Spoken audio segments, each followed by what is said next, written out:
Welcome to my first movie review of 2025. In fact, it is my first movie review in months. I really let the reviews on this channel get away from me last summer, and it's for two main reasons. One, I got a little too OCD about how my reviews look, and I was on vacation all last summer, and it just bothered me that I couldn't do reviews that looked like my other reviews, and I just stopped doing them, and then just busyness of life, I let it get away from me. I'm not a big resolutions guy. I don't do New Year's resolutions, but my thought was, if I'm going to do a resolution, it's going to be something like, I want to pick things back up on this channel and do at least a short review of every movie that I see in 2025.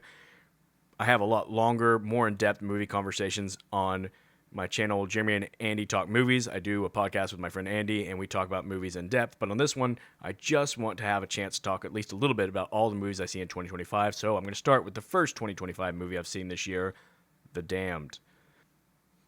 The Damned is a horror movie, something I've been watching a lot more of this past year, as my podcast partner is a big horror movie fan, and I traditionally hadn't been, but I'm starting to come around a little bit. I think this movie has a great setup. It takes place in the 1900s. It's in this remote Icelandic fishing village where they are just trying to survive the rough winter, barely have the food to feed themselves, and one morning as they're about to go out trying to fish just for, again, enough to take care of themselves, they can see not far from them on some rocks a ship is wrecking and it's going down, and they have a crisis of conscience as they think, are we obligated to go help these people? It's going to be dangerous for us if we get in our boat and we go out to try to help them, because we'd have to go over to the rocks as well. And even if we can help these people, what are we going to do with them?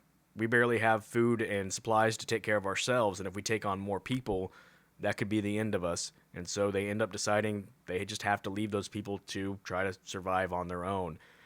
And then this movie becomes this weird combination of a movie of people struggling with guilt, but also this supernatural movie as they are haunted in some way by, I guess, the ghost of these people that they left to shipwreck and die. And the crew, this small group of people that are together, just start falling apart one at a time. And it's almost hard to tell, is it them just going mad and doing it to themselves, or something actually haunting them? And it's very moody. It's very atmospheric. I like the way it looks through most of this movie.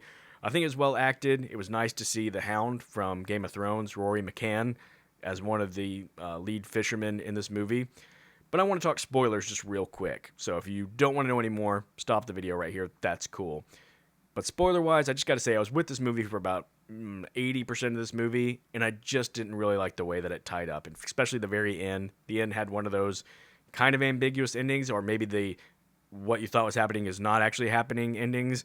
And then the more I think about it, the more I'm just like, I didn't like that choice.